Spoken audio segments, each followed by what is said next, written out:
안녕하세요. 네. 안녕하세요. 2024년 정상학원 에이스 설명회에 참석해주신 우리 학부모님 그리고 학생 여러분 진심으로 반갑습니다. 저는 오늘 사회를 맡은 김규희입니다. 네, 감사합니다.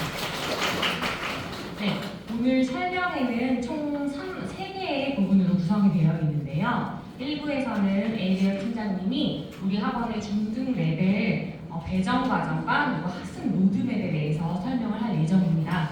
그리고 이어서 2부에서는 영재교육연구소 조재우 교수부장님이 예비 중학생의 작년 과제와 연계된 에이스 프로그램에 대해서 설명해 드리고, 그리고 소사옥길 중학교 중에 주요 학교의 영어 내신 출제 트렌드에 대해서 말씀드릴 예정입니다. 그리고 이후에는 최준 영재교육연구소 소장님께서 수학의 꽃을 피우자라는 주제로 22년 수학교육 개정안에 대한 명쾌한 해석, 그리고 이를 바탕으로 UTM 중등 로드맵을 제시해드릴 예정입니다. 제가 이 시작에 앞서서 한 가지 방문해주신 우리 학부모님께 조그마한 선물을 좀 드리고자 하는데요.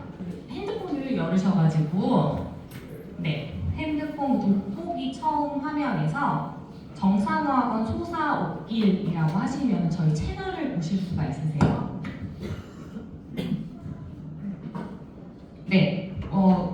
카카오톡을 누르시고 정산어학원 소사옥길 누르신 다음에 저희 제 채널 톡을 통해서 4가지를 남겨주셔야 되는데요. 4가지 복잡하지는 않고요. 학생의 이름, 학교, 학년, 그리고 어머니 전화번호를 저희 쪽으로 보내주시면은 저희가 만원 할인권, 수강료 할인권을 보내드리려고 합니다.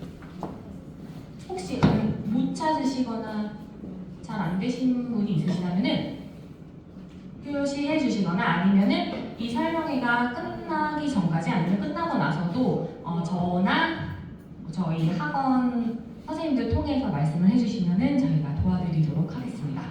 그러면은 이제 첫 번째 순서로 저희 에릭 팀장님이 중등 레벨 배정 과정과 학습 로드맵에 대해서 설명해 주겠습니다. 박수로 맞이해 주세요. 네, 감사합니다.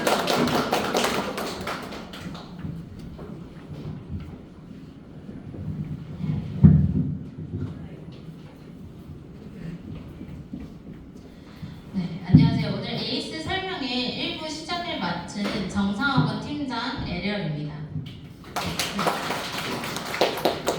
오늘 설명회 시작에 앞서서 아무래도 에이스에 진급하는 초등학교 6학년 친구들의 학부모님들이 오시는 설명회이다 보니까 설명을 준비하면서 학부모님들 어떤 마음이실지 그리고 무엇이 궁금하실지를 먼저 생각해 보는 것이 핵심 내용을 조금 효과적으로 전달드릴 수 있지 않을까 하는 생각이 들더라고요.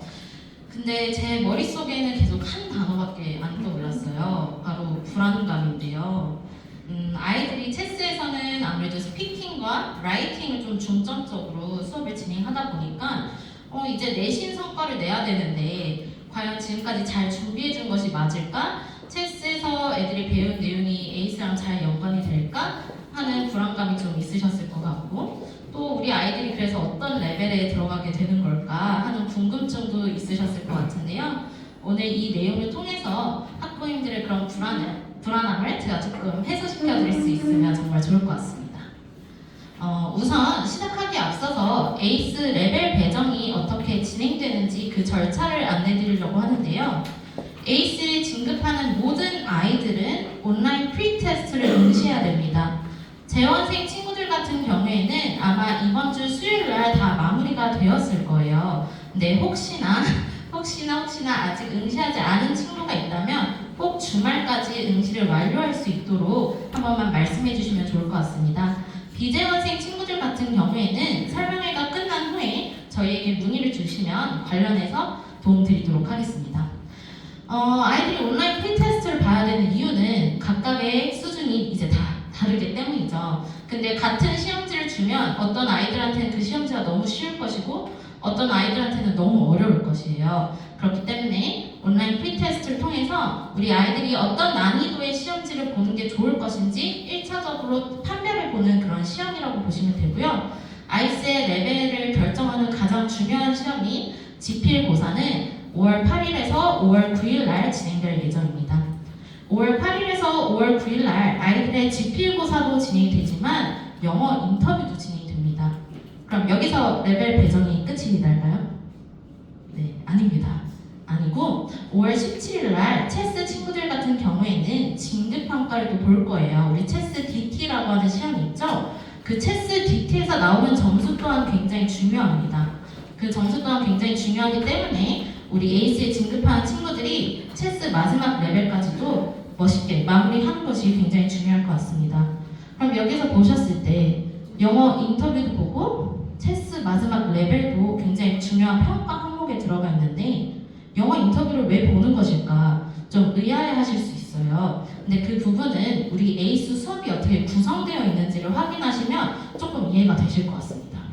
지금 보시면 에이스 정규 커리큘럼은 성과 70% 그리고 활용 30%로 수업이 진행된다는 것을 확인하실 수 있는데 성과는 조금 예측이 가능하실 것 같아요. 성과를 내야 되는 과목이니까 독해 수업, 청해 수업, 어휘 수업 이런 것들이 진행되겠구나 하고 딱 보실 수 있어요. 문법 수업 저기서 진행되겠구나. 근데 활용 수업이 과연 무엇일까 하실 텐데 활용 수업은 놀랍게도 아이들이 체스에서 계속 해왔던 스피킹, 라이팅 그리고 띵킹과 관련된 영역입니다. 중학교 갔는데 이제 내신 봐야 되는데 왜 스피킹을 하고 있는 걸까 수업 시간에 문법을 더 해야 되는 게 아닐까? 막 이런 생각이 드실 것 같아요. 근데 이제 중학교에서 아이들을 평가하는 기준이 굉장히 많이 달라졌어요. 예전에는 아이들이 기말고사, 중간고사 이렇게 시험만 잘 봐도 A등급이 나왔습니다. 근데 지금은 수행평가라고 하는 영역이 50%의 비중을 차지할 만큼 굉장히 중요해졌어요. 그래서 어떤 친구들 같은 경우에는 시험 준비 막 열심히 하고 선생님 저 수행평가 준비 안 했는데요? 이렇게 얘기를 했다가 점수가 이제 본인 목표 등급이 안 나오는 거죠. 근데 이 활용이 굉장히 그 수행평가가 굉장히 특이하게도 아이들이 체스에서 계속 해왔던 스토리 리딩이 저기 나와 있어요. 그래서 아이들이 스토리를 읽고 그거에 대해서 본인의 의견을 작성할 수 있는 그런 내용이 수행평가로 나온다는 것을 확인해 보실 수 있는데 아이들이 체스에서도 그리고 에이스에 와서 활용 수업에서 이런 스피킹과 라이팅 활동을 계속 하기 때문에 사실 이제 활용 수업을 열심히 듣는 친구들한테 수행평가는 크게 두려운 부분이 아니에요. 그냥 평소에 했던 거고 평소에 했던 수업보다 훨씬 쉬운 난이도의 평가이기 때문에 아이들이 좀 자신감 있게 보는 편입니다. 또한 좀 어려운 학부들 같은 경우에는 이걸 외워서 발표하는 것까지 수행평가 평가 항목에 집어넣기도 하는데요. 다행히 활용 수업에서는 아이들이 비내신 지문을 읽고 그거에 대해 답변하는 것뿐만 아니라 본인들이 자료 조사를 좀 해야 돼요. 자료 조사도 해야 되고 관련된 글을 작성할 뿐만 아니라 한 달에 한 번씩 이제 본인이 만든 PPT를 가지고 발표하는 활동도 진행하게 됩니다. 그래서 선생님이 너가 발음이 어떤지 아니면 전달력이 어떤지 눈은 어떻게 선생님을 봐야 되는지 이런 거에 대한 피드백을 다 주기 때문에 아이들이 만약 이걸 작성해가지고 발표를 해야 되는 순간이 와도 크게 두려워하진 않습니다. 그래서 지금 보시면 성과도 굉장히 중요하지만 활용도 굉장히 중요하구나를 확인하실 수 있고 그 활용이 중요하기 때문에 아이들의 에이스 레벨 배정할 때 영어 인터뷰가 중요하겠구나 이렇게 보시면 될 것 같습니다. 자, 그러면 그런 에이스 레벨이 몇 단계가 있는지 한번 보실 텐데요. 지금 보시면 에이스 레벨은 총 9단계로 구성되어 있습니다. 저희가 중3에 해당되는 H그룹은 보지 않고 우선 진행을 해볼게요. 에이스 레벨은 총 9단계가 있고 예비 중1 친구들 같은 경우에는 B 레벨부터 A1 레벨에서 시작을 하게 될 것입니다. 일단 예비 중1 기준이기 때문에 예비 중1 레벨을 조금 구체적으로 살펴보도록 할게요. 각 레벨은 6개월씩 구성이 됩니다. 즉 아이들이 B 레벨에서 6개월 동안 공부를 해야 HB 레벨로 진급할 수 있는 거고요. HB에 있는 친구들 또한 6개월 공부를 해야 K1이라는 레벨로 들어갈 수 있습니다. A1 친구들 같은 경우에도 당연히 6개월을 해야 A2 레벨로 진급을 하게 되겠죠. 통상적으로 소사업길에서는 DSCD에 있는 친구들은 B 레벨에 많이 배정을 받았었습니다. 그리고 LSAB 친구들은 HB, LSBC 친구들은 K1, LSCD 친구들은 K2, 그리고 MS에서 굉장히 오래 공부한 친구들 같은 경우에는 가장 높은 단계인 A1 레벨에 진급을 했었고요. 보시면 계속 중학교 난이도다가 A2부터는 고1 수준으로 수업이 진행된다라는 걸 확인하시면 즉 A2 레벨부터는 수능 모의고사를 진행한다는 것을 확인하시면 됩니다. 모의고사 수업을 진행한다는 것은 이제 아이들이 어느 정도 독해력이 완성이 되었다는, 중학교 독해력은 완성이 되었다는 그런 기준을 가지고 진행이 되는 것이고요. 우리 A1 친구들은 진급하고 6개월 후에 바로 A2 레벨, 즉 모의고사를 시작하게 됩니다. 그리고 PA2 친구들은 1년, PA1 친구들은 1년 6개월, HP 친구들은 2년, 그리고 B 친구들은 2년 6개월 후에 모의고사를 공부하는 레벨로 진급을 하게 되고요. 이 말은 중학교 2학년이 되면 모든 친구들이, 중학교 2학년 되면 모든 친구들이 모의고사를 이제 준비를 한다는 뜻입니다. 즉 모든 아이들은 중학교 2학년이라는 그 학년이 굉장히 중요해지는데, 중학교 2학년에는 내신도 시작되고 모의고사도 시작되는 거예요. 그래서 중학교 2학년 때는 우리가 내신도 완성시키지만 수능 고득점 달성을 위한 준비도 진행하는 것을 확인하실 수 있습니다. 레벨이 존재하는 만큼 우리 아이들 어떤 평가를 받는지, 어떤 방식으로 평가를 받는지 확인해 보시면 좋을 것 같은데, 제가 방금 한 레벨은 6개월 동안 진행이 된다고 말씀을 드렸어요. 그러면 진급 시험 또한 6개월에 한 번씩 있겠구나 라고 생각하기 쉬워요. 근데 사실 시험은 한 3개월에 한 번씩 있습니다. 그러면 3개월 차 때 보는 시험과 6개월 차 때 보는 시험이 다를 거예요. 그 차이에 대해서 설명드리려고 하는데, B레벨을 딱, 예를 들어 B레벨로 예시를 들어드릴게요. B레벨에 딱 진급을 해서 3개월 후에 보는 시험은 저희가 진급평가라고 하지 않고 진단평가라고 말을 해요. 진단평가를 보는 이유는 아이들이 목표 시험지가 존재하고 목표 등급이 존재하는데, 과연 본인이 그걸 달성할 수 있을 만큼 지금 충분한 학습이 되었는지, 혹시 부족한 점은 없을지를 확인해보는 시험이에요. 그래서 이 진단평가로 레벨 변동이 일어나진 않지만 본인이 어느 정도에 와 있는지를 확인해 볼 수 있는 시험이 되는 거고요. 6개월 차 때 보는 시험이 진급평가라고 해서 아이들의 레벨이 변동되는 시험입니다. 근데 예비 중일은 약간 예외를 줘야 되는 부분이 있는데, 아이들이 오로지 그 지필고사를 보고 레벨 배정을 받은 것이잖아요. 그렇기 때문에 본인들이 3개월 동안 굉장히 열심히 해서 어마어마시한 성적을 이뤄낼 수도 있어요. 그런 경우에는 3개월 더 그 같은 레벨을 진행하는 게 좀 힘들 수 있기 때문에 예비 중일 친구들만 예외적으로 6월에 진급하고 나면 9월 차에 보는 시험이 원래는 진단평가여야 돼요. 원래는 진단평가지만 그때만 진급평가라고 해서 레벨 변동이 일어날 수도 있습니다. 그래서 3개월 차 때 어머님이 이제 선생님들이 전화 주시면서 진급평가를 본다고 말씀을 주실 거예요. 그래서 레벨 배정이 일어날 수도 있다는 점 기억해 주시면 좋을 것 같고요. 우선적으로 B랑 A1 레벨에 있는 우리 예비 중일 친구들은 내신 독해 문법 모의고사를 보게 됩니다. 이 내신 독해 문법 모의고사는 아이들이 한 학기 동안 배운 문법 내용과 독해 내용을 활용해서 낸 시험이에요. 활용해서 낸 시험이고, A2부터는 고1 수능 모의고사라고 써져 있죠. 즉 모의고사 시험으로 아이들의 실력을 측정하게 됩니다. B레벨부터 PA2까지는 목표 등급이 B등급이라고 되어 있는데요. 80점 이상을 맞으면 되는 것입니다. 그리고 A1 레벨은 A등급이라고 되어 있는데 A등급은 90점 이상입니다. 그래서 본인의 목표 등급을 달성할 수 있도록 열심히 한 학기 동안 준비를 하게 될 텐데, 한 학기 동안 혼자 준비하기는 사실 쉽지가 않아요. 그리고 시험을 사실 많이 보는 친구들이 실수를 덜 하고 좀 시험감도 익히고 할 수 있어요. 그래서 우리 소사학길 에이스에서는 한 달에 한 번씩 월말 평가라는 걸 아이한테 주고 있습니다. 월말 평가는 어떻게 진행이 되냐면요. 아이들이 한 달 동안 배운 문법 사항에서 시험을 내게 되는데, 그 문법을 변형해서 담임 선생님께서 시험지를 제작하시고요. 그 시험을 아이들이 보면서 본인들이 문법 부족한 게 무엇인지 좀 확인해 보는 그런 시험이에요. 그래서 3개월 동안 아이들은 3번의 시험을 보게 됩니다. 첫 번째 달에 월말 평가, 두 번째 달에도 월말 평가, 그리고 마지막 달에 진단 평가 혹은 진급 평가를 보게 됩니다. 이런 식으로 아이들이 조금 더 안심하는 마음을 가지고 시험에 응할 수 있도록 저희가 여러 시험을 진행하고 있습니다. 지금까지 제가 에이스 레벨 평가랑 학습 로드맵에 대해서 좀 빠르게 안내를 드린 것 같아요. 빠르게 안내를 드렸는데, 지금 체스에 이제 진급하는 아이들이 본인들 스스로도 불안함이 있을 거고 어머님들도 좀 불안함이 있으실 거예요. 하지만 오늘 제 설명을 듣고 약간 그 불안함이 해소되셨으면 좋겠고, 우리 에이스 선생님들이 체스에서 아이들 얼마나 열심히 달려왔는지 잘 알고 있기 때문에 에이스에 와서도 높은 성취를 내면서 좀 당당하게 수업 들을 수 있게 옆에서 많이 돕도록 하겠습니다. 네, 감사합니다. 다음은 준비하라, 도전하라라는 주제로 우리 정사학원 조재욱 교수부장님께서 말씀 전달해 주시도록 하겠습니다.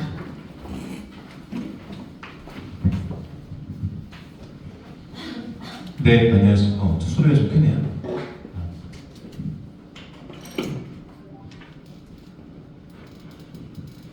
네, 안녕하세요. 조재혁 교수부장입니다. 이렇게 꽉 차게 방문해 주셔서 감사합니다. 지난주 주말에는 비가 왔어서 꼼짝없이 집에 있었어야 됐던 것 같은데 오늘 날씨도 좋은데 이렇게 와주셔서 감사합니다. 혹시 5학년 학부모님 계신가요? 손 한번 들어주시면 예, 감사합니다. 나머지는 이제 6학년 학부모님이라고 보시면 되겠죠? 네. 그리고 현재 내가 초등학생이다. 손 한번 들어주세요. 현재 내가 초등학생이다. 네, 맨 뒤에 손 한번 들고 계시네요. 네, 최연소 참가자분 계십니다.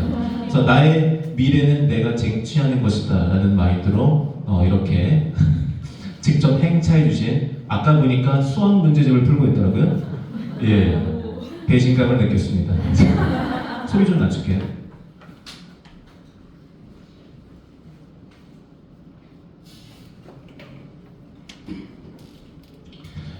네, 귀중한 시간 내어서 방문해 주신 학부모님께 짧게 저희 준비하라 도전하라라는 이름으로 해서 설명회를 준비했습니다. 이제 아까도 저희 LL 팀장님께서 설명해 주셨지만은 예전에는 초등학교라고 하면 참 즐겁고 생기 넘치고 공부 자체를 또 즐겁고 슬기롭게 하는 공부 아니겠습니까? 근데 중학교에 넘어가게 되면 숫자가 넘실거리고 정량적인 평가가 많아지고 생각할 것들이 많아지는 복잡해지는 단계입니다. 그도 그럴 것이 중학교의 중자가 가운데 중자인데 초등학교도 아니고 고등학교도 아닌 것이죠.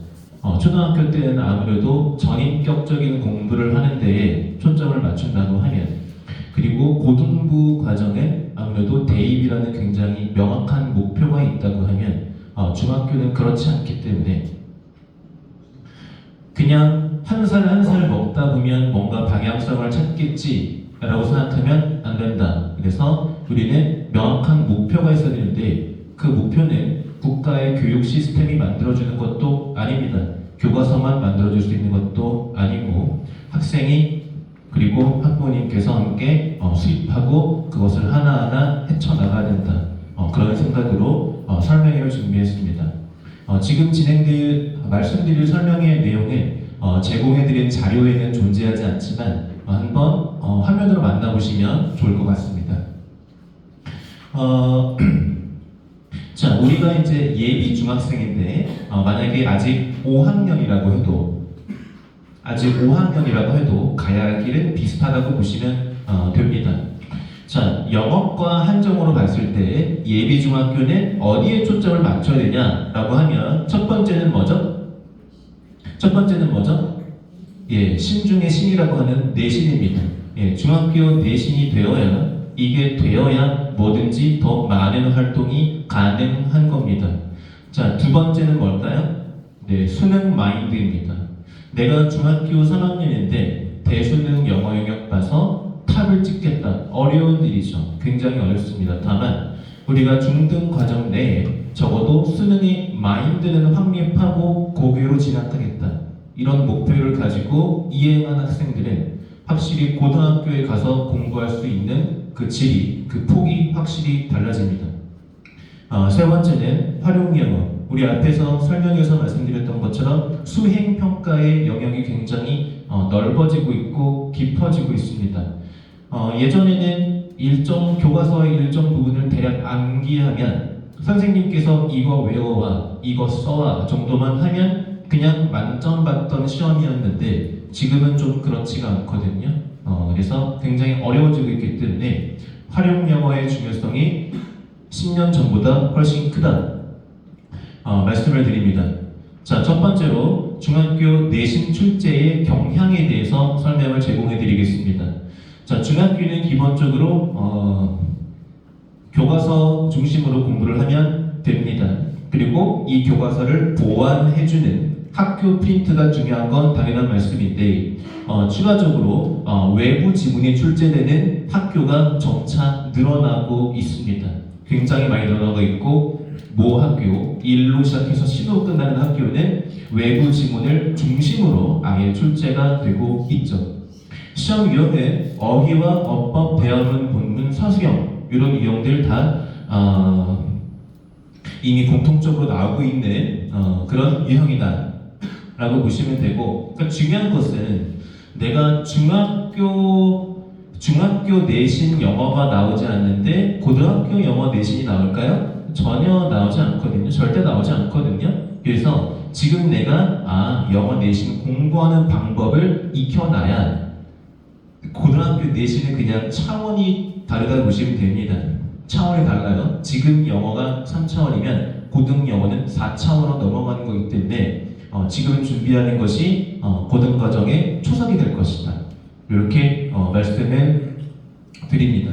특히나 내년에 중학생이 되는 우리 친구들은 이제 2025학년부터 자유학년제가 폐지되고 자유학기제로 전환되죠. 그래서 내신을 현재 학생들보다 조금 더 볼 예정에 있습니다. 자, 중학교 내신 이렇게 준비를 하고 있습니다. 저희 정상학원이 현재 지역에서 가장 큰 학원으로서, 오래된 학원으로서 굉장히 많은 중학생들을 가르치고 있고, 그리고 출신 학교들도 굉장히 다릅니다. 그래서 뭐 학원 영어생님들이 언제 제일 바쁘냐라고 물어보게 되시면 준비하는 과정도 쉽진 않거든요. 우리 지금 중등부 강사들 설명이 이후에 전부 다 오후에 내신 체제로 또 스케줄을 시작하는데 사실 선생님들은 시험 끝난 이후가 더 바쁘다고 할 수도 있습니다. 왜냐하면 시험 문제를 분석하고 그 시험 문제가 교과서의 프린트의 외부 지문에 어떤 부분에서 출제가 되었는지 파악해서 그것을 우리가 노하우로 체득시키는 과정이 있고, 그래야 또 다음 학생을 준비할 수 있기 때문에 그런 방식으로 내신 체제를 운영하고 있습니다. 그래서 준비하는 학교는 저희 소사옥일본원 인근의 중학교 12개 학교 시험 데이터를 축적해서, 내신 시험은 단순히 많이 쳐준다고 오래 가르친다고 좋은 게 아니죠. 내신에 영어만 나오는 것이 아니니까. 그래서 가장 효율적으로 접근할 수 있도록 노력하고 있습니다. 자, 두 번째, 수능. 우리가 아직 중학교 교복도 안 입었는데 수능 이야기를 하니까 굉장히 앞선 이야기처럼 들리겠지만 다시 강조드리자면 우리 이번에 새로 개편된 2028 대입 개편을 보게 되면 영어라는 과목이 중등 과정 내에 정말 기틀이 잡혀있지 않으면 안 된다. 이걸 항상 학생도 그렇고 명심하고 있어야 됩니다. 자, 수능이 끝났어요. 대통령님 나오셔서 우리 이제 킬러 문항 없애야 된다. 사교육 카르텔 없애겠다. 말씀을 하셨습니다. 수능이 끝나자마자 언론에서는 일제히 올해 킬러 문항 없었다라고 이야기를 하고 있습니다. 자, 그런데 킬러 문항이 아니고 조금 다른 용어들이 생기기 시작합니다. 매력적인 오답, 아리송한 문제, 변별력 있는 문제, 이런 식으로 말이 바뀌었는데 어려운 수능은 그대로 유지가 됐거든요. 자, 아시겠지만 영어라는 과목이 절대평가잖아요. 그래서 우리가 고등학생들이 공부를 할 때 영어는 절대평가니까 라고 생각했던 학생들이 나중에 수능 등급합을 맞출 때 믿었던 영어에서 찍혀서 재수를 선택하는 아이들이 굉장히 많았습니다. 자, 퀴즈 하나 드릴게요. 우리 작년 2024 수능 영어 1등급 비율이 몇 %였을까요? 9등급제라면 4등급이죠. 상위 4등급이죠. 자, 절대평가인데 우리 90점 이상 학생들 1등급은 몇 %였을까요? 예, 9등급제와 별반 차이가 없는 4.71%였습니다. 그래서 수능 영어가 절대평가로 전환된 2018년부터 보게 되면 이런 식으로 비율이 형성되어 있죠. 조금씩 오르다가, 그런데 2022년부터 EBS 수능 간접 연계가 70%에서 50%로 하락하면서 우선 난이도의 상승이 굉장히 있었다 말씀을 드리고요. 그 다음에 가장 최근에 있었던 이 수능이 이렇게 어려운 이유는 뭐냐면 물론 단어가 어려워졌습니다. 내용도 어려워졌습니다. 하지만 학원에서 가르칠 때 문제는 이렇게 풀어야 돼 라고 굉장히 얕게 가르쳐주는 학생들이 그 문제를 푸는 연결고리를 굉장히 허술하게 애매하게 공부 제대로 안 한 친구들은 틀릴 수밖에 없게 그렇게 출제를 하고 있기 때문에 최근에 영어 트렌드는 굉장히 어렵게 나오고 아마 우리가 수능을 보는 그 시점에는 더 어려워질 가능성이 있다 말씀을 드립니다. 그렇기 때문에 중학교 때는 가장 중요한 게 영어의 기틀을 잡는 게 중요하다 말씀을 드립니다. 자, 수능도 좋지만 가장 중요한 건 이거죠. 첫 번째는 어휘. 영어 어휘는 기본 중에 기본입니다. 영어 공부가 힘든 이유죠. 예, 영어 공부가 가장 힘든 이유죠. 나 영어 학원 좀 쉬고 싶어. 영어는 좀 나랑 안 맞는 것 같아. 라고 공통적으로 얘기하는 이유지만 영어 어휘가 중요하고 두 번째로는 문법입니다. 그래야 이 어휘와 문법을 바탕으로 해서 내가 고등부에 진학했을 때 독해의 힘이 발현되게 되는 것입니다.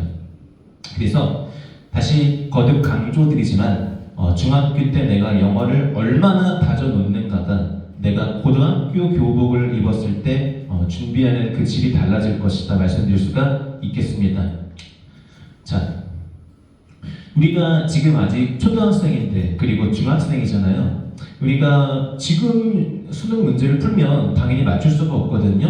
그 이유는 내가 영어 실력이 거기까지 안 올라서도 있지만 추가적으로 수능 문제를 푼다는 것은 그만한 사고력이 필요하기 때문입니다. 그렇죠? 왜냐하면 수능 지문에 등장하는 게 뭐 철학 지문도 있고요. 사회 지문, 경제 지문, 다양한 또 주제가 들어가기도 합니다. 그 다음에 또 고차원적인 사고력을 요하고 있기 때문에 처음부터 무작정 달려들면 안 된다는 거죠. 너 저기 옆에 학원 저기 개똥이는 지금 뭐 고등학교 1학년 모의고사 봐서 몇 점 나오더라. 누구는 저쪽 과외 봤는데 지금 고등학교 2학년 모의고사를 이미 돌리고 있다더라. 라고 하는 그런 단순한 비교로서 접근하면 안 되고요. 중학생을 위해서 체계적으로 말만 체계적인 게 아니고 실제로 체계적인 단계가 있어야 된다. 정상학원에서 구현하고 있습니다. 자, 먼저 고등부 영어의 핵심은 독해라고 말씀을 드렸죠. 자, 이랬을 때 우리가 고등부 수능에 나오는 지문은 보통 4가지 중 하나입니다. 논설문, 설명문, 묘사문, 그리고 이야기의 4가지 정도로 구성이 되어 있습니다. 자, 그래서 이 글의 종류가 무엇인가 먼저 봐야 되고요. 선택지를 분석해 주셔야 됩니다. 그리고 지금 푸는 문제가 우리 수능 문제의 끝판왕 빈칸 채우기 유형 중에 하나라고 한다면 그 빈칸이 어디에 위치하는 것이 어디에 위치하냐는 것이 그 문제를 푸는 방법과 직결됩니다. 그래서 그 유형을 제대로 파악하는 훈련이 진행되고 있습니다. 자, 두 번째는 수능 지문에 대한 전략적인 접근이 필요한 것이죠. 즉, 이런 식으로 한 문제를 푸는데 우리가 딱 한 문제를 푸는데 이런 전략적인 접근이 필요하다는 겁니다. 아이들이 문제를 봤을 때 해야 되는 우리가 한 단계 한 단계 가야 되는 스텝들을 머릿속에 만들어준다고 보시면 돼요. 글의 요지를 파악해야 되고요. 그 빈칸의 힌트가 글 전체에 조금씩 퍼져 있는 거고요. 그래서 빈칸에 들어간 문장은 그 속에서 어떤 역할을 하고 있는지 분석을 해야 된다. 이런 논리적인 과정들을 미리 만들어주지 않게 되면 고등부에서 문제가 생긴다. 자, 세 번째 C입니다. 철저한 분석. 자, 이미 아시는 분은 아시겠지만 이런 형태의 문제들은 참 고등부 영어와 비슷합니다. 특정한 지문이 있을 때 이 지문들을 조금씩 변형하면서 어법을 변형하면서 그런데 그 어법에는 범위가 없는 겁니다. 영어의 전체 어법 내용이 들어가 있는 거죠. 그리고 어휘에 대해서 이런 것들을 변형해가며 내가 주어진 지문에서 한 걸음 더 나아가서 조금 넓은 영어의 능력을 기를 수 있도록 하는 그런 훈련이 진행되어야 하고 정사학원에서 이루어지고 있습니다. 자, 세 번째로 혹시 기억나세요? 제가 세 가지 말씀드렸는데 첫 번째는 뭔지 기억나세요? 신 중에 신? 내신이죠. 두 번째는 방금 이거 수능이죠, 그렇죠? 두 가지 잡고가 된다는 거고요. 내신은 항상 몇 점 맞아야 되죠? 내신은 항상 몇 점 맞아야 되죠? 예? 근데 90점 맞기 어렵잖아요.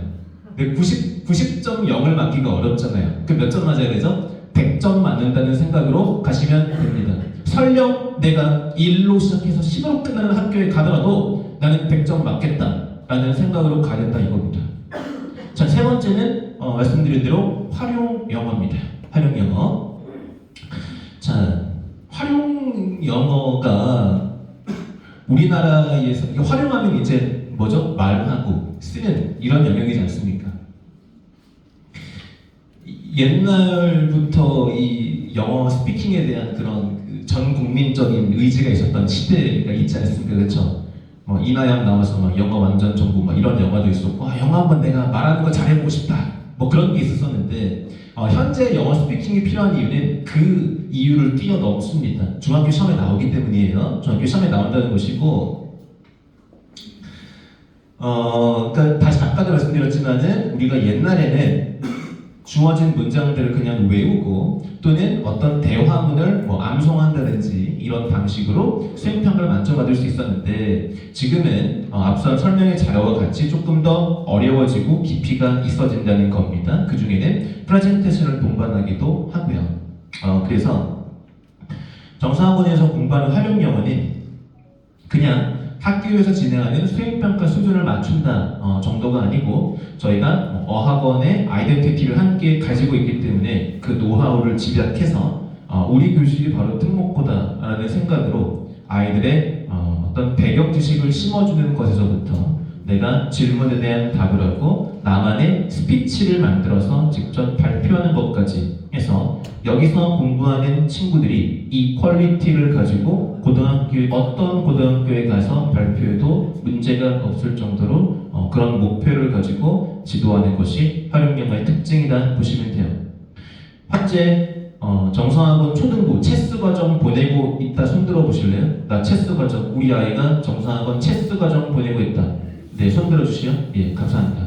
예, 지금 체스 과정을 꽤 오랜 시간 동안 이렇게 보내주신 학부모님들 감사하고 좋은 선택하셨습니다. 지금 여태까지 배웠던 체스의 공부가 중등부로 부드럽게 트랜지션 되면서 중등과 고등까지 이어질 겁니다. 자, 이어서 마지막으로 말씀드릴 내용은 소사오길 중학군의 주요 학교 분석입니다. 부천시 시내에는 총 33개의 중학교가 있고요. 5개의 학군으로 나누어지게 됩니다. 상동중학군, 중동중학군, 송내역고, 오정, 그리고 마지막으로 소사옥길 중학군이에요. 소사옥길에서 오신 분도 계시고 또는 역곡중학군에서 오신 분도 계실 거고 그리고 서울권에서 오신 분도 계실 수 있어요. 자, 제가 이것을 보여드린 이유는 뭐냐면 이 학교는 이렇기 때문에 여기에 보내세요까지 제 의도가 가지는 않고요. 어쨌든 같은 학군에 구성된 학교들이 이런 방향성을 띠고 있으면 종래에는 그것이 전파됩니다. 예를 들어서 시험의 트렌드라고 하는 것이 있으면 A라는 학교가 어떤 트렌드를 갖고 있으면 그것이 B라는 학교에 전파가 됩니다. 예, 이런 것들이 있기 때문에 우리 아이가 특히 지금 5학년이라 그러면 이것이 조금 더 많이 전파가 되고 학교와 학교 간에 더 많은 영향을 미칠 겁니다. 자, 소사오길 중학교에는 총 7개의 학교가 있습니다. 부천동중, 부천동 여중, 일신중, 소사중, 부유중, 옥길중, 범박중 이렇게 있죠. 그래서 지금이 이제 4월 말인데 우리가 10월 달이 되면 중입 배정 설명회가 이루어집니다. 교육청에서 이제 학교에 오시게 되고요. 그리고 학교에서 학부모 대상 설명회가 이루어지게 됩니다. 그리고 실제 거주지 조사 같은 것들이 들어가게 되고요. 11월부터 12월까지는 원서를 접수하고 정정하고 이런 종류의 일들이 일어나게 됩니다. 그렇게 해서 1월달 이후에 최종 확정이 되고 예비 소집을 거치게 될 겁니다. 자, 정상학은 소사 5.1분원에서는 지역 최고의 학원으로서 오랫동안 내신 관리를 철저하게 진행하고 있습니다. 소사 5.1 중학교는 7개 학교 플러스 추가로 저희가 진행하고 있는 중학교의 종류입니다. 역곡중학교, 서울 함동중학교, 글로벌중학교, 부일중학교, 천왕중학교입니다.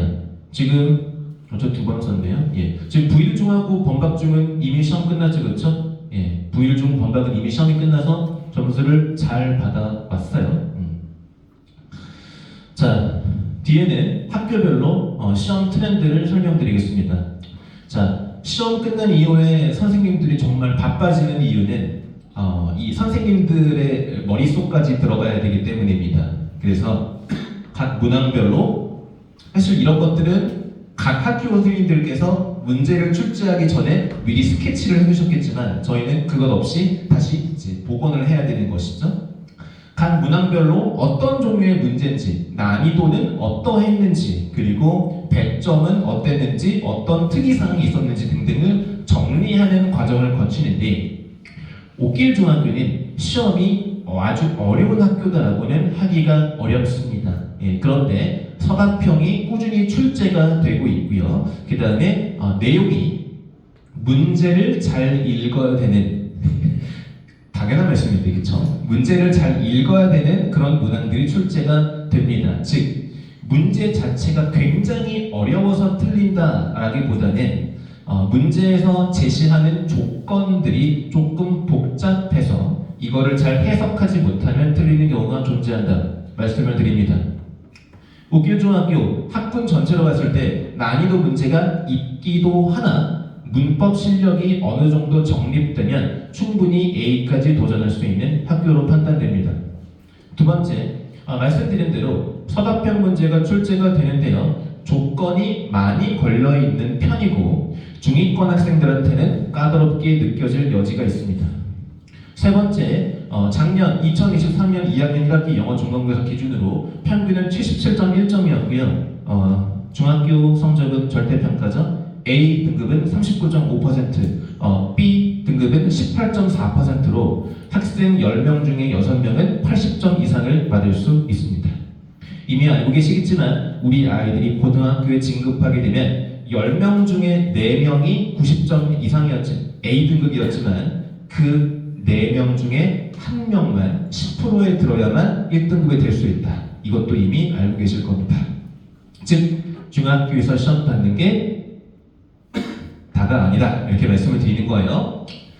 자, 옥길중학교 학급당 학생부 27.3명입니다. 특목고 봤을 때 과학고, 외고, 국제고, 자사고 진학률은 4.8%로 부천시 33개교 중에서 3위를 차지하고 있습니다. 자, 그 중에서 자사고를 제외했을 때 과고, 국제고, 외고 진학률은 부천시 33개교 중에서 1위입니다. 특성화고 진학은 8%입니다. 우리가 예전처럼 소위 특성화고에 가면 공부 못하는 학생들이 가는 거야 라고 말했던 시대는 이미 끝났죠. 상위 30% 안에 드는 친구들도 전략적으로 특성화고에 간다 이렇게 보시면 되세요.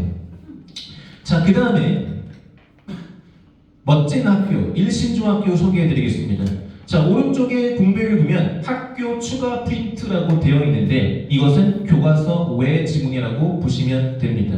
실제로 학교에 진학하게 되면 교과서는 어디 있는지 기억도 안 나고 선생님께서 주신 추가 프린트 외부 지문만 드립다 공부하는 새로운 문화를 접하게 됩니다. 자, 일신중학교는 교과서에 포함되지 않는 외부 지문 좋다는 거예요. 외부 지문 좋은데 외부 지문을 중심으로 내신 문제가 출제가 됩니다. 그렇다고 교과서가 안 나오냐? 교과서가 나오는데요. 이번 2학년 1학기 중간고사에 관계대명사가 등장하는데 선생님께서 내주시는 프린트의 수준이 옆에 모 학교들, 옥모 영모학교, 법모학교 이런 친구들과 비교하면 난이도가 한 단계 높은 편입니다.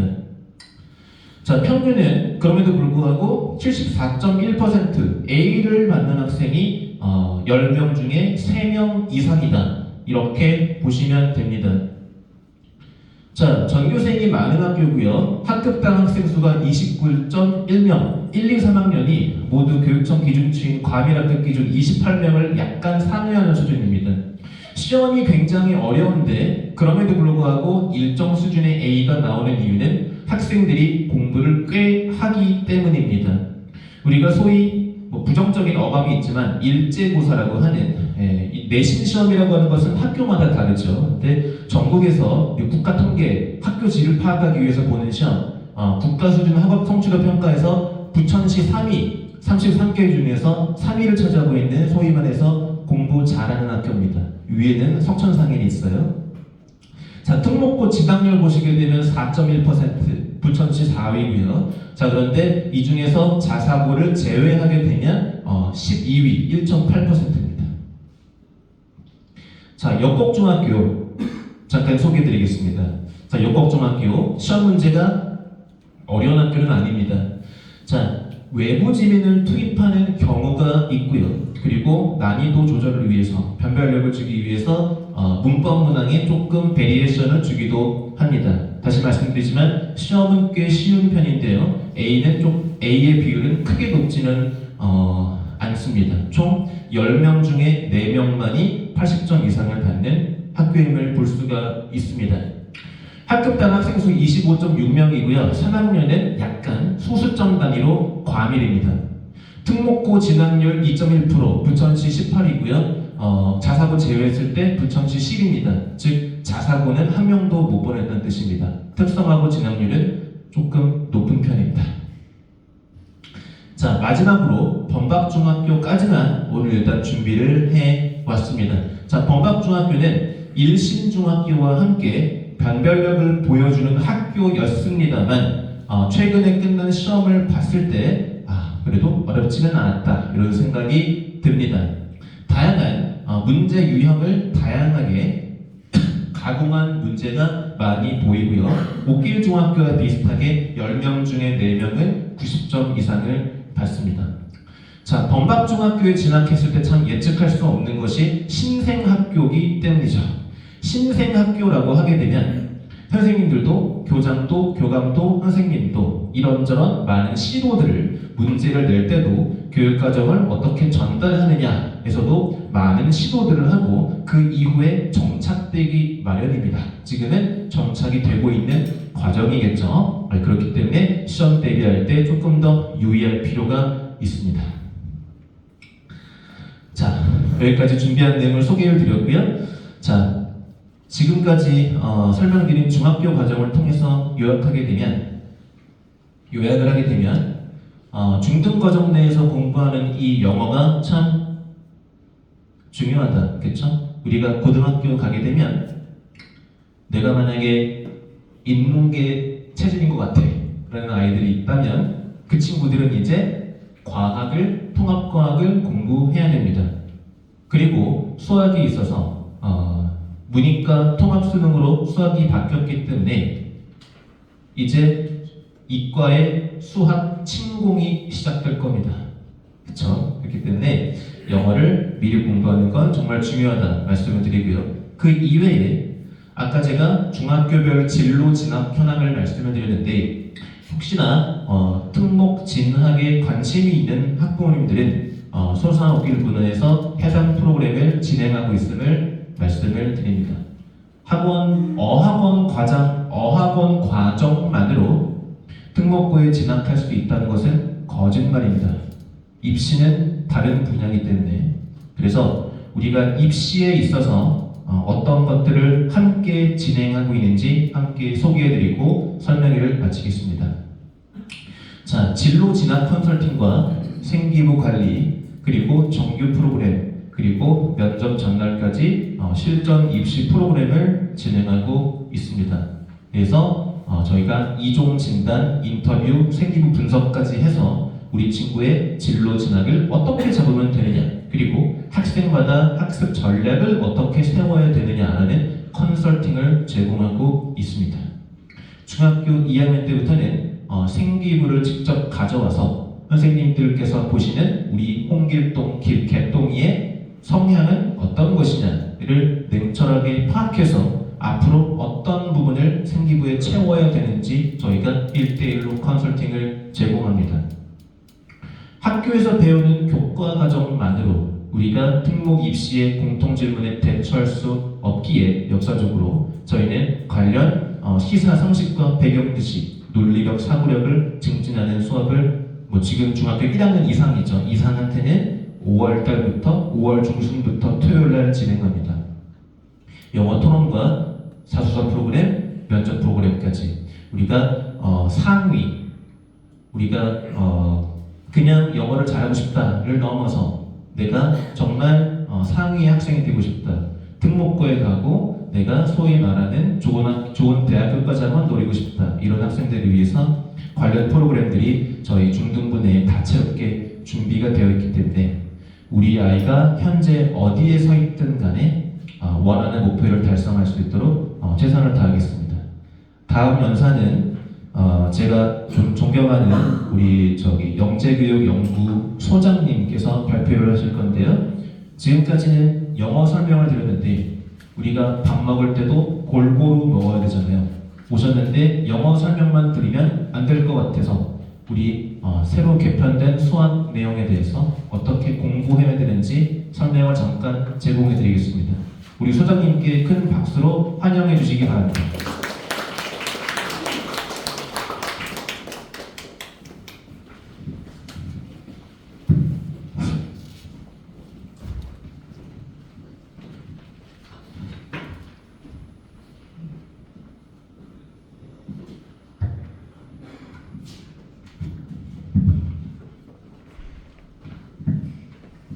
안녕하세요. 유튜브 최준 원장입니다. 앞에 두 분 너무 잘해 주셨죠? 우리 영어과 선생님들이 이렇게 훌륭할 줄은 제가 미처 몰랐네요. 그죠? 우리 영어 선생님들에게 다시 한번 큰 박수 주시면 감사하겠습니다. 제가 또 자랑을 안 하니까 박수가 적어요. 절 아시는 분 있죠? 많죠? 모르시나요? 아직 저학년이라서 박수 좀 더 크게 쳐주시면 감사하겠습니다. 네. 저기 수학. 네, 수학의 꽃을 피우자라는 내용으로 설명해야 할 텐데 봉투를 아무리 뒤져도 자료는 없습니다.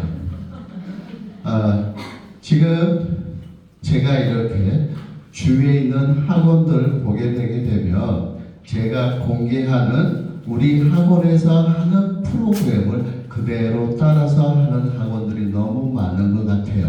그래서 영어든 수학이든 100% 이렇게 오픈을 안 하려고 합니다. 따라서 하더라도 한 1년만 있다가 따라 해줬으면 좋겠는데 너무 빨라요. 그래서 자료는 집에 가서 자료가 없어요. 그런데 보게 되면 이런 게 하나 있어요. 이게 하나 있는데 그냥 명문대 선배의 시크릿 공부법이라는 이게 자료가 하나 있는데요.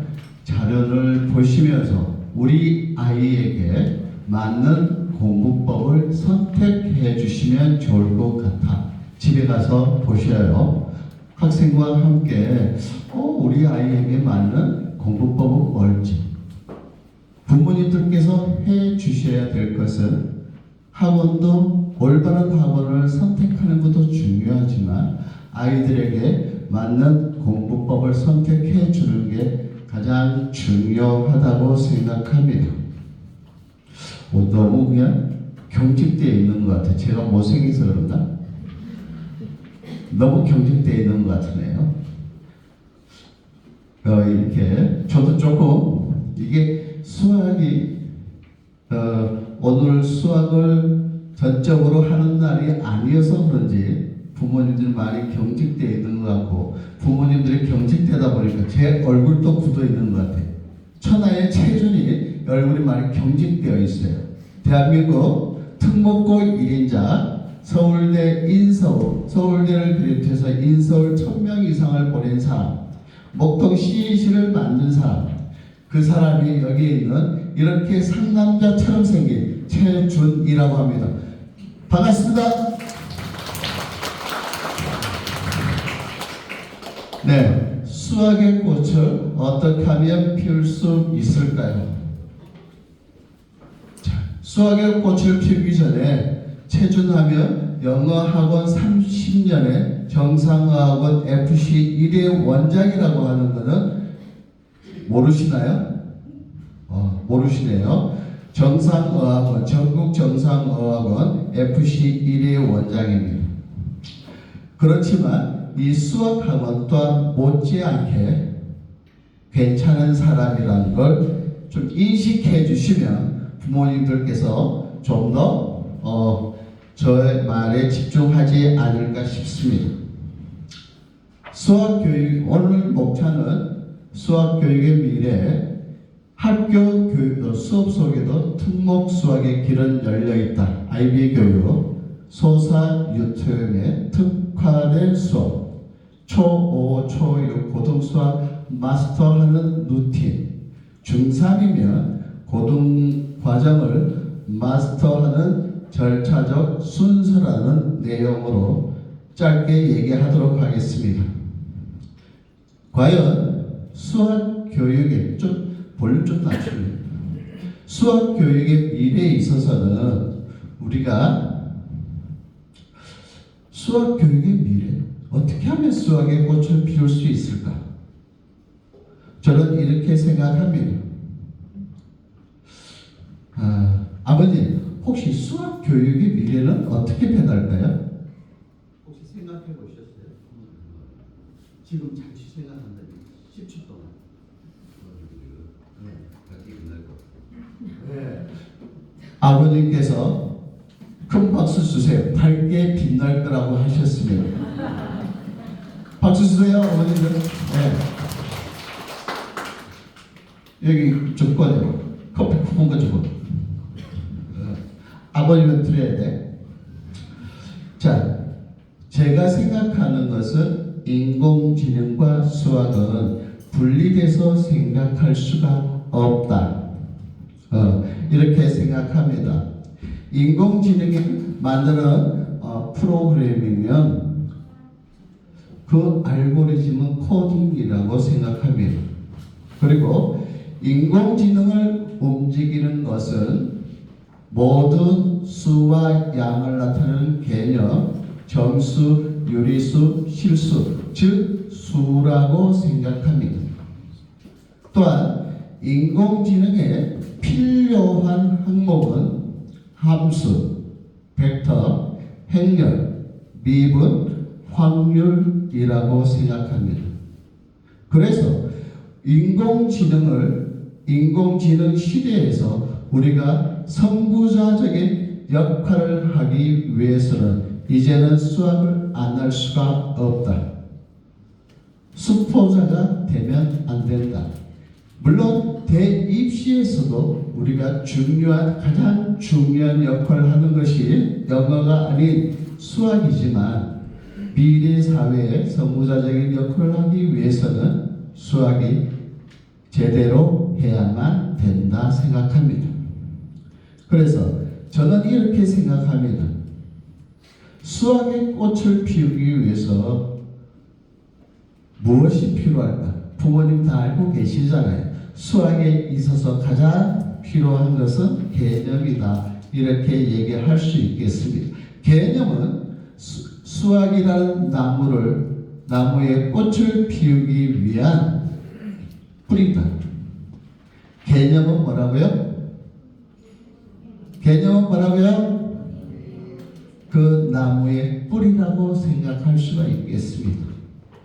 그러면 그 개념을 잘 이해를 하기 위해서는 개념을 설명하고 있는 용어들을 정확하게 아이가 캐치를 할 수 있어야만 된다.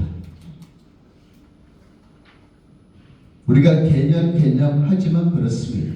그러면 개념을 우리가 이해를 했다고 한다면 개념을 분석할 수 있는 능력도 키워줘야만 됩니다. 개념을 분석해서 해석할 수 있는 힘이라고 하는 것은 우리가 요즘은 5학년, 6학년이라고 한다고 하면 수학책을 다 펼쳐 보시게 되게 되면 간단한 문제만 나오는 게 아니라 수학 문제가 어떻게 이루어져 있나요? 문장제. 어떻게 해요? 문장제 수업으로 이루어져 있어요. 문장제를 어떻게 해요? 아이들이 요걸 우리가 나눌 수가 있어야 돼요. 1번, 2번, 3번 이렇게 1번은 무엇을 얘기하고 2번은 무엇을 얘기하고 3번은 무엇을 얘기하는지 그 문장을 정확하게 분석하고 해석할 수 있는 아이들이 사고력이 풍부한 아이라고 합니다. 그리고 해석이 됐으면 이제는 우리가 여기 오신 분들은 다 수학을 기본 과정이 아니고 응용 심화 이상 할 줄로 믿습니다. 그러면 응용 심화 문제에서는 우리가 수학을 어떻게 해야 되나요? 하나의 개념에 되어 있는 게 아니고 개념과 개념이 융합되어 있다. 개념과 그 문제 속에 개념과 개념이 연계되어 있는 것을 어떻게 해야 되나요? 추론해야만 된다. 그리고 추론할 수 있는 아이들이 우리는 문제에 적용시켜야만 된다.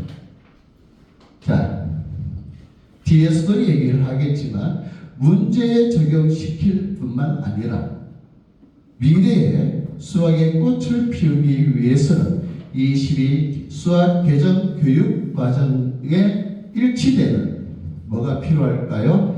실생활에 적용시키자. 어떻게 해요? 다 같이요. 실생활에 적용시킬 수 있는 능력을 키울 수 있어야만 됩니다. 그래야 수학교의 미래를 선도할 수 있는 학생이 된다.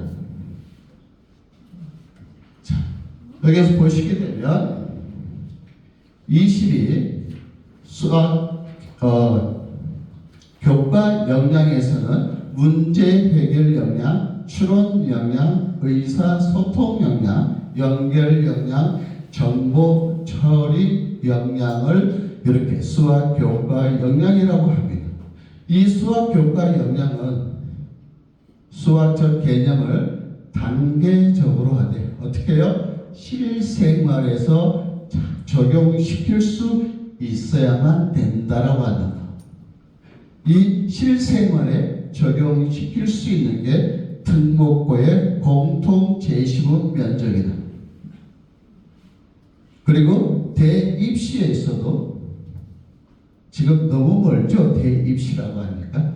대입시에서도 지금 주요 대학, 우리가 스카이를 비롯한 15개 대학, 서울에 있는 탑 대학은 수시에서 이제 교과 전형은 10.3%. 그렇지만 학종은 33.9%. 미래는 더욱더 발전되어 간다. 더욱 그 학종으로 이렇게 선발하는 인원이 증가될 거다. 수능도 축소될 겁니다. 여러분, 우리 자제분들은 그러면 거기에서 우리가 꼭 기억해야 될 것들은 학종에서 수학적인 추론 문제가 면접 문제로 나오고 있다라고 하는 것. 논술이 아닙니다. 학종에서 제시문 면접에서요. 자, 그래서 실생활과 연계시킬 수 있어야 된다. 그리고 학습자가 스스로 문제를 해결할 수 있어야만 된다고 합니다. 이러한 내용들을 저는 이렇게 생각합니다. 수학 교과 영양 중에서 문제 해결 영양은 개념을 잘 이해하는 것이다. 그리고 추론 영양은 사고력을 우리가 키워주는 것에 있다. 그리고 의사소통 영양은 수학을 우리가 토론하고 발표하고 수학을 말로 표현할 수 있는 능력을 키워야 된다. 수학을 말로 표현할 수 있는 능력을 키우는 게 22 수학 교과 과정과 일치되어 있고 미래의 수학을 꽃을 피울 수 있는 수학 능력자가 된다고 생각합니다. 그리고 연결 영향은 이해와 해석, 추론, 적용을 해야만 됩니다.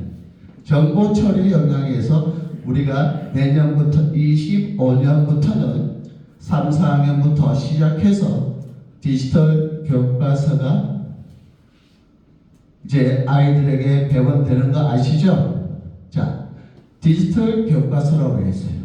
이제 종이 교과서가 없어지고 디지털 교과서로 나온다는 거 다 알고 계시고 또 들어보았을 줄로 믿습니다.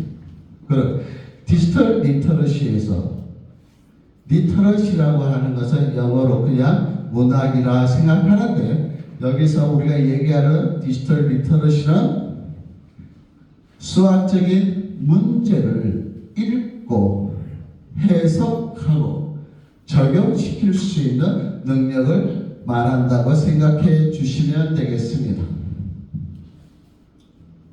자, 여기서 보게 되게 되면 저는 우리가 지금 현재 미래의 수학 교육의 방향을 얘기하고 있는데 또한 IB 교육을 제가 잠시 얘기를 하도록 하겠습니다. 부모님들 매스컴을 통해서 많이 들어본 내용들입니다. 이 내용들 중에서 보게 되게 되면 육시 역량이라고 하는데요. 각 영어 단어에서 보게 되면 이니셜 C를 따서 육시 역량이라고 합니다. 여기에서 협업을 나타내는 콜라보레이션, 의사소통 능력, 커뮤니케이션, 컨텐츠 생산 능력의 컨텐츠, critical thinking, creative innovation, confidence 이렇게 6개를 얘기하고 있는데 육시 역량 앞에 22 수학 교과와 역량과 연관이 우리가 어떤 단어들이 오버랩 된다 이렇게 생각되지 않나요? 전혀 그런 느낌 못 받았어요? 조금 오버랩 되시죠? 자, 이렇게 우리가 22 수학 교과 영양과 이게 일치되는 것들이 많다고 느껴질 겁니다. IB 교육은 일반적으로 유치원부터 고등학교 교육 과정까지를 이루는데요. 과목이 약 7년마다 7년을 주기로 해서 개편 및 수정 보완된다고 하는데 이제는 160개국이 넘는 나라에서 IB 교육을 시스템을 도입해서 IB 교육을 우리가 IBDP 디플로마를 이수를 하게 되게 되면 세계에 있는 하버드를 비롯한 세계 모든 대학에 입학할 수 있는 자격이 주어집니다. 그리고 IB 교육은 구술 시험으로 진행되는 스스로 학습법이다 이렇게 말씀드릴 수 있겠는데요. 자, 여기 IB 교육 들어보셨을 거라고 생각합니다. 경기도에서도 이 IB 교육을 전 학교에 시행하기로 하고 있습니다. 하고 준비하고 있고 부분적으로 우리 여기 있는 학부모님들이 보내고자 하는 고등학교 경기 외고는 3년부터 IB 교육을 도입해서 하고 있다. 그리고 우리가 표선고, 제주도의 서귀포에 있는 읍내에 있는 조그만 학교예요. 한 학년이 105명이래요. 원래 신문과 뉴스를 많이 탔습니다. 이 105명 전체가 IB 교육을 받고 IB 디플로마를 획득했는데요. 어떻게 해요? 105명이 202개의 대학에 합격했다고 합니다. 서울대를 비롯한 포항공대, 카이스트를 비롯한 202개 대학을 합격했다고 합니다. 105명이 202개 학교를 어떻게 합격해요? 곱하기 정원에서 우리가 원서를 6장을 쓸 수가 있지 않습니까? 그래서 그렇습니다. 인터넷 뒤져서 표선고 한번 쳐보시면 어떤 학교인지 또 IB 교육에서 소개를 하고 있습니다. 그리고 대구 외고에서 우리가 17명이 IB 디플로마를 획득하겠다고 우리가 배우고 준비를 했습니다. 그런데 그 17명이 우리가 대한민국 탑 대학에 다 들어갔습니다. 그래서 IB 교육 조금 기억을 해 주시고요. IB 교육은 불술 시험으로 진행되는 수학 학습법이다. 그런 걸 다시 한번 기억을 해 주셨으면 좋겠습니다. 잠시 앞으로 넘어가도록 할게요.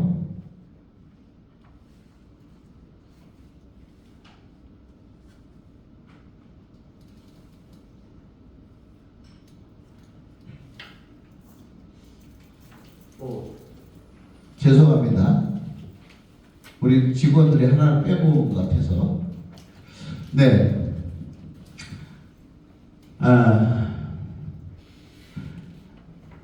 제가 생각할 때는 대한민국 미래의 수학교육은 많이 변화되어 가고 있고, 또한 수학교육에 있어서 우리가 수학은 지필고사만 중요한 것이 아니라 수행평가 또한 중요하다는 걸 기억을 해 주십시오. 그리고 22 수학교과 개정 과정 중에서 가장 중요한 것은 지금은 여기 우리 학교 선생님도 계셔요. 지금은 5단어로 되어 있는데 크게는 5개의 단어로 나눠져 있는 것을 4개의 단원으로 이렇게 축소를 했어요. 그런데 여기에서 중요한 것은 중학교 2학년 때요. 우리가 2학년 2학기에 도형과 피타고라스 정리에 들어가면서 뭐가 들어갔냐 그러면 증명, 다 같이요. 뭐라고요? 증명이란 부분이 빠졌던 부분이 재도입되었습니다. 재도입된 이유는 IB 교육과 말하기 수학에 있어서 서술형, 논술형으로 시험 문제를 출제해도 된다는 취지입니다. 그래서 그 부분에 있어서는 꼭 기억을 해 주셨으면 좋겠고요. 우리가 UTM의 특징을 말해본다고 하면 UTM은 하루에 3교시로 이루어져 있는데 월수 금반, 화목 금반 이렇게 이루어져 있고요. 그리고 공통 과정과 개별 과정으로 이루어져 있습니다. 그 중에 월수, 화목에서는 공통 과정을 나갑니다. 공통 과정을 하는 중에는 1일 3교시를 하게 됩니다. 1일 3교시는 1교시는 우리가 22 수학 교과와 교과 영역과 연관 있는 디지털 수업을 하게 됩니다. 그리고 자기 주도 학습을 하게 됩니다. 자, 잠시 설명을 해보게 되면 수학은 다른 공부들은 복습이 중요하다고 합니다. 수학 교육에 있어서는 복습보다 더 중요한 게 뭐라고요? 들어보셨죠? 수학은 예습이 중요하다고 합니다. 근데 부모님들이 바쁘시니까 수학을 예습을 시킬 수가 없지 않습니까? 그죠? 그래서 저희는 1교시에 2교시, 3교시가 본수업인데 본수업을 아이들이 스스로 디지털 기기를 보면서 예습하도록 시켰습니다. 자, 디지털 기기로 약 7분 동안 개념을 듣게 됩니다. 개념을 듣고 또 개념에 연관된 문제를 15분 동안 풀고 디지털 기기에다가 입력을 합니다. 틀린 문제들은 무한 반복할 수가 있습니다. 그리고 그 시간이 지나게 되면 한 25분, 35분 되는데 그때는 뭐냐면 아이들의 레벨에 따라서 수업 연령에 따라서 개념 노트를 A단계, B단계, C단계, D단계로 나누어진 개념 노트를 스스로 작성을 해야만 됩니다. 네, 그게 그날 배울 1교시인데요. 그리고 2교시, 3교시는 우리가 질문식 수업, 또래 가르치기, 토론 발표 수업, 거꾸로 설명하기가 2교시, 3교시에 이루어져 있습니다. 자, 수학은 우리가 지금까지는 부모님들은 주입식 교육으로 받아들였지만 이제는 자기가 배운 것들을 발표하고 친구들과 토론하면서 장기 기억화 시켜야 된다고 생각합니다. 그리고 혼자서 하는 것, 일방적으로 듣는 수업에서 아이들이 그 내용을 갖고 친구에게 가르쳐주고 선생님에게 거꾸로 설명했을 때는 잊어먹지를 않습니다. 네. 그리고 이 유튜브에서 제가 우리 지금 특목반에서 수학을 배우고 있는 학부모님들 계신데요.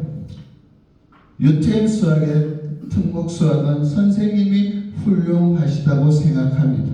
그리고 어제 범박중학교와 부일중학교가 시험을 봤는데 80%가 100점이래요.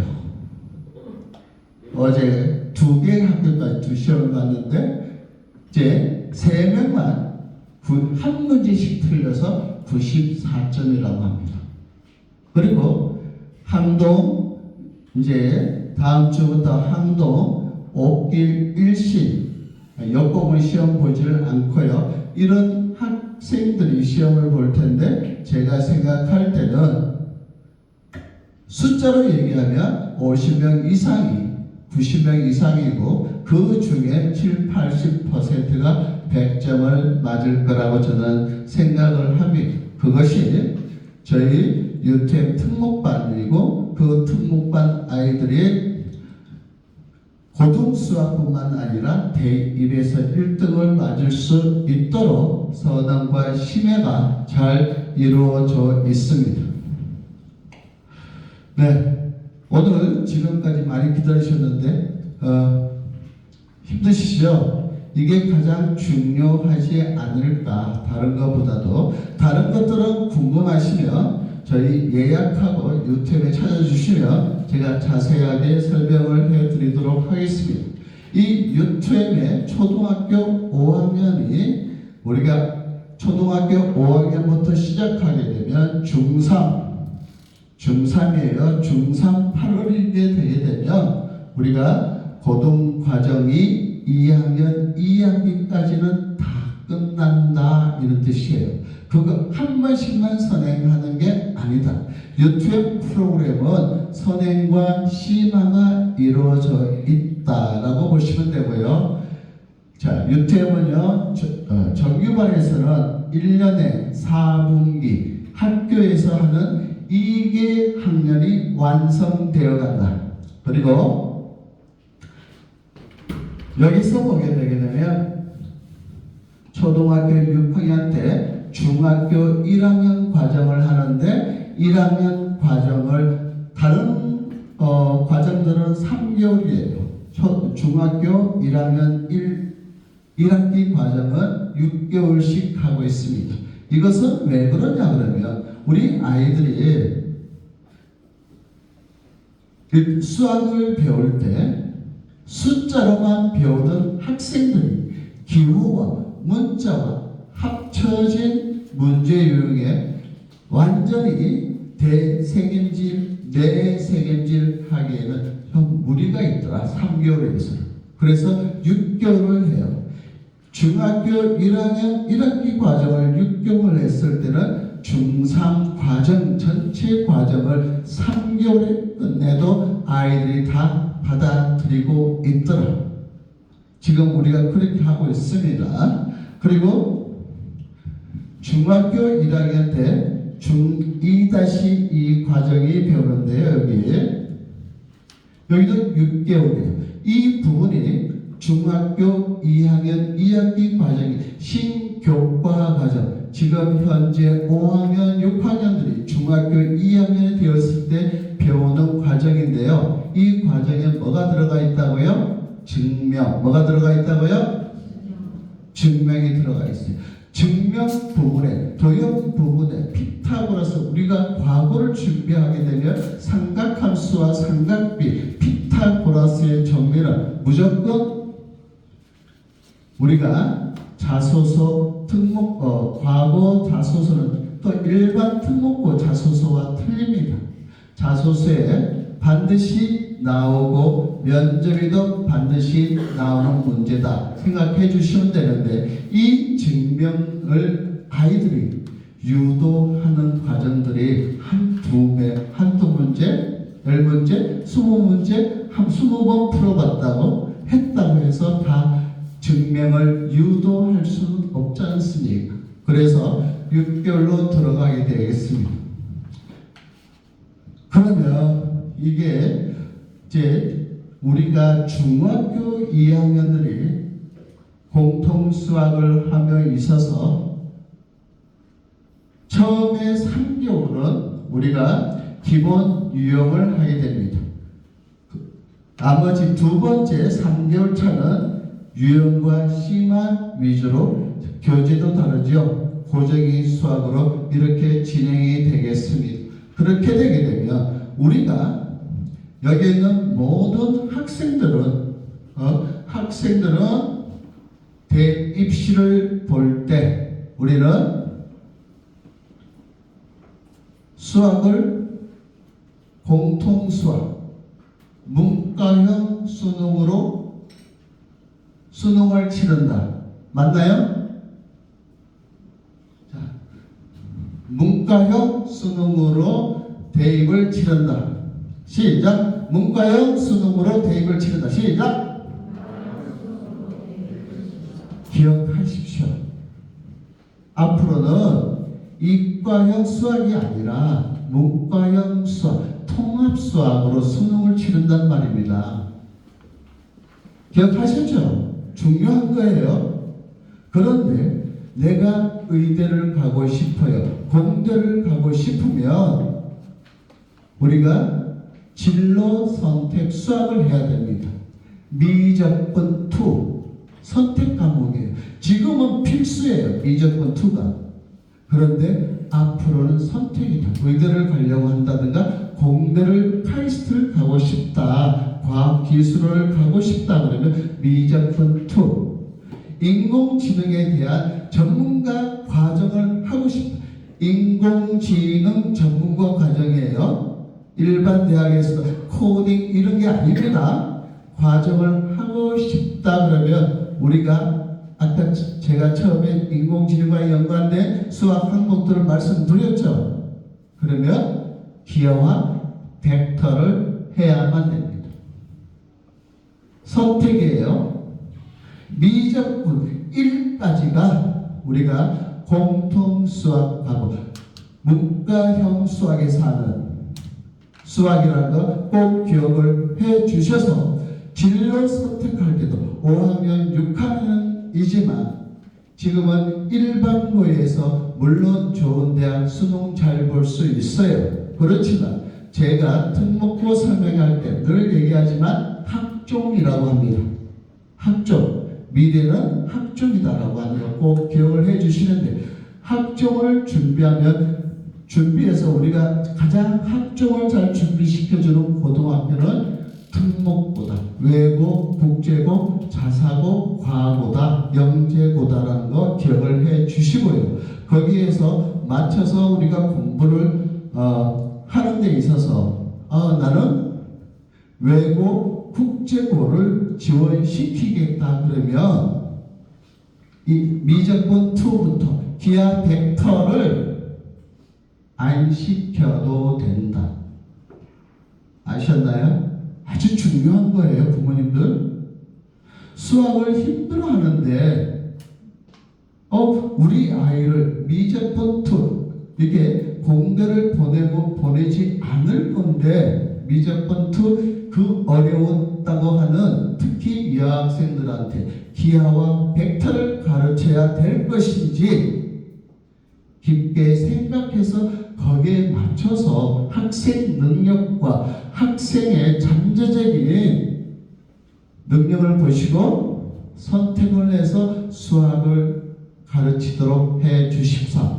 왜? 우리 학원뿐만 아니라 웬만한 중형 학원 이상에서는 우리가 중3이면 고2 과정까지는 다 끝나요. 다 수업을 진행하니까 그렇게 해서 그걸 선택하면서 우리가 유불리를 따져가면서 지도를 하죠. 그런 뜻이고요.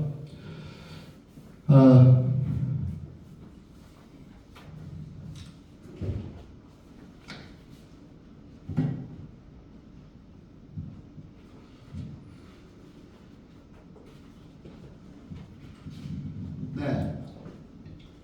이제 우리가 목차에 보게 되면 이게 절차적 과정이 있는데 다시 한번 이제 집중 중등 과정에서는 여기 중학교 1학년 1학기를 우리 학원에서는 2회를 반복시킨다. 중학교 2-2를 2회 반복시킨다. 개념, 기본, 응용, 심화해서 따라해서 2회 반복을 시키는데 고등 과정에서는 이렇게 개념, 기본, 응용, 심화 단계를 계단식, 단계별로 융합되어서 가르친다는 게 반복 학습을 시킨다는 게 차이가 있습니다. 고3 과정은 우리가 중3 12월, 1월, 2월 이때 진로 선택 과목을 시키든 아니면 이 아이들에 따라서 첫 중간고사 100점에 도전시켜서 할 수 있도록 선택해서 우리가 아이들이 수강할 수 있도록 하겠습니다. 하고 있습니다. 네. 자, 이상 제가 두서없이 얘기를 부모에게 전달드렸는데 혹시 부모님들께서 질문사항이 있을까요? 수학에 대해서? 특목고에 대해서? 입시에 대해서? 없나요? 많이 지겨우셨죠? 네, 죄송합니다. 네.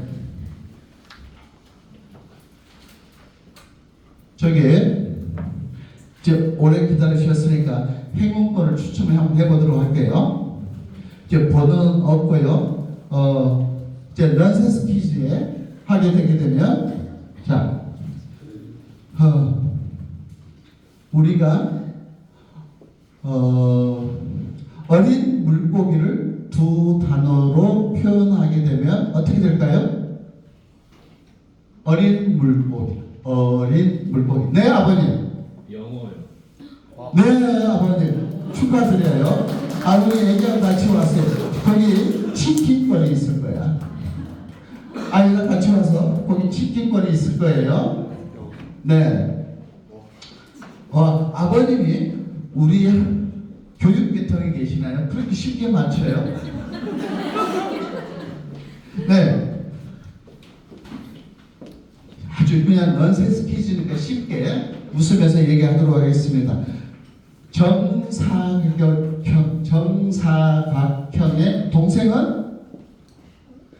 네, 아버님. 아니에요. 넌센스 퀴즈라고 하겠습니다. 네. 네. 정사가 맞습니다. 네. 그럼 오늘 뭘 드릴까요?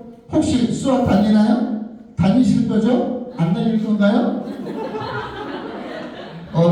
다닌다고 했으면 제가 수학여행 갔다가 할인권을 드리려고 했는데 안 다니신다고 하니까 뭐 커피 쿠폰 드릴게요. 네. 한 문제만 더 내보도록 하겠습니다. 아주 쉬운 거니까 쉽게 생각해 주셨으면 좋겠어요. 500에서 100을 빼면 어떻게 될까요?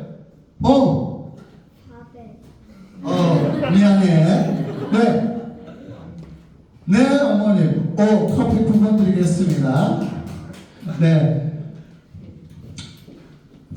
저희 유튜브이 지금은 많이 이 학원에서 특목고생들이 가장 많이 준비하는 학원이다 생각해 주시면 되겠고요. 그리고 유튜브에서도 우리 부모님들 또는 학생들에게 많은 도움이 되고 있다라고 하는 거. 그런데 유튜브이 힘들어요. 하루에 3시간 힘들잖아요. 그것만 하면 괜찮은데 개념 테스트라는 게 있어서 테스트 실패하면 남아서 다 암기하고 완성하고 가야 돼요. 힘들어요. 그래서 정상에서 영어 하는 아이들이 유튜브 다니면 금요일은 지옥이라고 해요. 금요일은 영어 1시간에다가 수학은 1시간이 아니고 금요일도 3시간이에요. 그런데 개별 학습, 제가 유튜브 프로그램 자세히 얘기는 하지는 않았지만 주간평가, 월간평가, 말하기, 발표 다 금요일에 하고 있어요. 그런데 금요일은 아이들이 참 힘들어해요. 그런데 유튜브 보냈을 때는 아이들에게 격려를 많이 해주시고 2주에서 3주 적응을 잘 할 수 있도록 다독여 주신다면 수학 실력이 많이 발전할 거라고 생각합니다. 이상 최준이었습니다. 네, 집중해주셔서 감사하고요.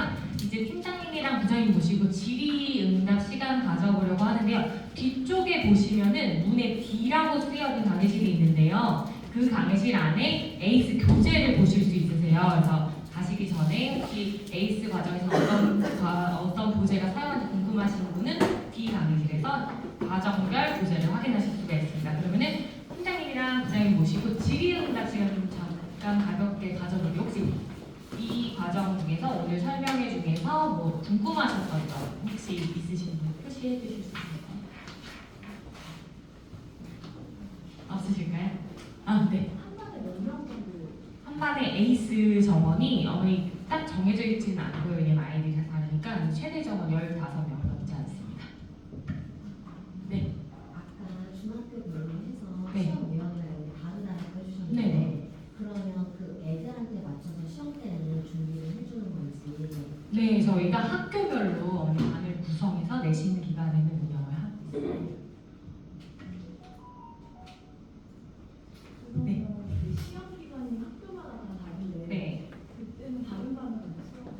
네, 그래서 4월 이번 달 동안에는 내신 기간이라고 해서 그 내신 반으로 구성을 해서 수업을 진행했습니다. 그 먼저 끝나는 학교는 네, 그래서 팀장님께 제가 한번 설명드리도록 할게요. 일단 내신 기간 저희가 다루고 있는 학교가 12개라고 말씀을 드렸는데 이 12개 학생들을 개별적으로 막 다 반을 구성한다기보다는 출판사별로 저희가 담당 선생님이 있어요. 좀 전문화된 선생님이 계셔서 출판사별로 학교를 묶어서 진행을 하고 있는데 아이들이 기간이 다른 만큼 예를 들면 범박중 친구가 지금 내신이 일찍 끝났어요. 그런 친구들 같은 경우에는 기말에서 배우는 문법상을 미리 공부한 친구들도 있지만 아예 저희가 비내신 반이라고 해서 내신을 치지 않는 학생들 또는 내신이 일찍 끝난 학생들을 따로 모아서 진행하는 수업이 또 따로 있어요. 그래서 그 기간이 한 일주일 정도 됩니다. 혹시 다른 궁금하신 사람 있으실까요?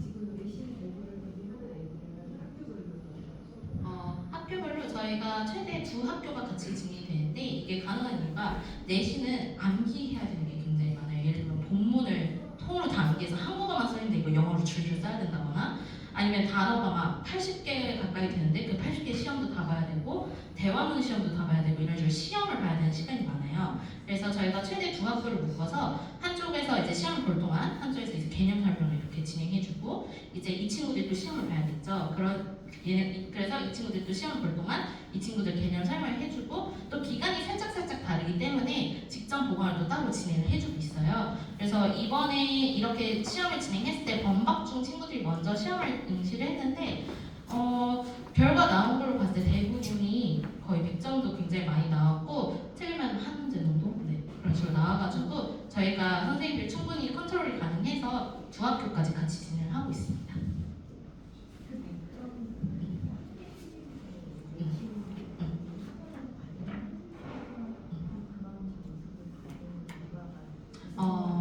네.